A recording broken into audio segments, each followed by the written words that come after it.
ಆಮೆ ಮತ್ತು ಮೊಲ ಮತ್ತೊಂದ್ಸಲ ಹುಟ್ಟು ಬಂದಿದ್ವು. ಸೋಲಿನ ನೋವು ಮೊಲ ಇನ್ನೂ ಮರ್ತಿರ್ಲಿಲ್ಲ. ಹಳೆ ತಪ್ಪು ಮೊಲಕ್ಕೆ ನೆನಪಿತ್ತು. ಇನ್ನೊಂದ್ಸಲ ರೇಸ್ ಆಗಲಿ ವಿನ್ನರ್ ಯಾರು ಅಂತ ಗೊತ್ತಾಗುತ್ತೆ ಅಂತ ಮೊಲ ಆಮೆನ ರೇಸಿಗೆ ಕರೀತು. ರೇಸ್ ಶುರುವಾಯಿತು. ಮೊಲ ಇರೋ ಶಕ್ತಿನೆಲ್ಲ ಹಾಕಿ ಜೋರಾಗಿ ಓಡ್ತು. ಸ್ಲೋ ಆಗಿ ಓಡ್ತಾ ಇರೋ ಆಮೆ ನೋಡಿ ರ್ಯಾಬಿಟ್ ವಿನ್ ಆಯಿತು ಅಂತ ಅಂದ್ಕೊಂಡ್ರಾ? ಇಲ್ಲ, ಈ ಸಲನೂ ಆಮೆನೇ ವಿನ್ ಆಯಿತು. ಅದು ಹೇಗೆ ಅಂತ ಕೇಳ್ತೀರಾ?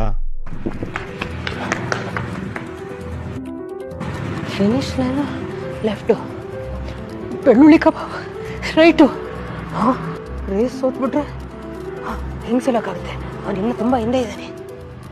ಹಾಂ, ಹೋಗ್ಬಿಟ್ಟು ಬೆಳ್ಳುಳ್ಳಿ ಕಬಾಬ್ ತಿಳ್ಕೊಬಿಡ್ತೀನಿ. ಇನ್ನೂ ಟೈಮ್ ಇದೆ.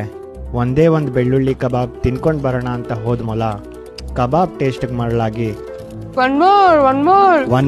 ಒನ್ ಮೋರ್ ಅಂತ ತಿಂತ ಕೂತಿತ್ತು. ಆದರೆ ಡಯಟ್ ಕಾನ್ಷಿಯಸ್ ಆಗಿದ್ದ ಆಮೆ ಕಬಾಬ್ ಬಗ್ಗೆ ತಲೆ ಕೆಡಿಸ್ಕೊಳ್ದೆ ಫಿನಿಶಿಂಗ್ ಲೈನ್ ಕಡೆ ಹೋಯ್ತು ಮತ್ತು ರೇಸ್ನ ಗೆಲ್ತು. ಥ್ಯಾಂಕ್ಸ್ ಟು ರಾಹುಲ್ಲ ಆ್ಯಂಡ್ ಇಸ್ ಬೆಳ್ಳುಳ್ಳಿ ಕಬಾಬ್, ಆಮೆ ಮತ್ತೆ ರೇಸ್ ವಿನ್ ಆಯಿತು.